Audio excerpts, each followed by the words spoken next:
এখানে কিছুটা মুসুরির ডাল নিয়েছি আর কুমড়োর বীজ। আমি এটা শুকনো করে খোসাগুলো ছাড়িয়ে নিয়েছি। কুমড়োর বীজ আর মুসুরির ডালগুলো পরিষ্কার জলে ধুয়ে রাত্রিবেলা ভিজিয়ে রেখে দেবো। আর সকালে দেখো এইভাবে ভালো ভিজে গেছে। তো এগুলো শিলপাটায় আমি বেটে মিশ্রণ একটা তৈরি করে নেব। দেখো বাটা হয়ে গেছে। স্বাদ মতো লবণ দিয়ে হাতের সাহায্যে ফেটিয়ে নিচ্ছি। কুমড়োর বীজ আর মুসুরির ডাল দিয়ে সুন্দর একটা কোপ্তার রেসিপি তোমাদের সাথে শেয়ার করলাম। সাদা তেল গরম হয়ে গেলে কড়াইতে এক এক করে কোপ্তার শেপে এগুলো আমি লাল লাল করে ভাজা করে তুলে নেব। তোমরা কিন্তু বাড়িতে অবশ্যই কুমড়োর বীজ দিয়ে মুসুরির ডালের এই কোপ্তা রেসিপিটা ট্রাই করে দেখতে পারো। ভালো লাগলে অবশ্যই কমেন্ট করে জানাবে আমার রেসিপিটা তোমাদের কেমন লাগলো।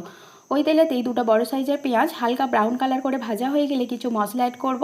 স্বাদের জন্য লবণ, হলুদ গুঁড়ো, কাশ্মীরি লঙ্কা গুঁড়ো, জিরে আর ধনে পাউডার আর তার সাথে টমেটো সস দিয়ে 5-7 মিনিট কষিয়ে আদা, রসুন আর সর্ষে বাটার পেস্ট এর মধ্যে অ্যাড করব।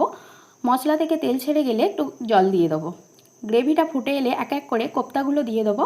আর হালকা ঘন হয়ে এলে গ্রেভিটা নামিয়ে নিলেই রেডি হয়ে যাবে সুন্দর কোপ্তা কারির এই রেসিপিটা।